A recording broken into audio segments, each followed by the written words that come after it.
A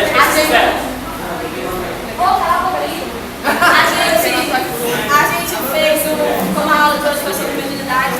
a gente fez algo relacionado ao médium, mas é um médium que não deve ser seguido, é um modelo que não deve ser seguido.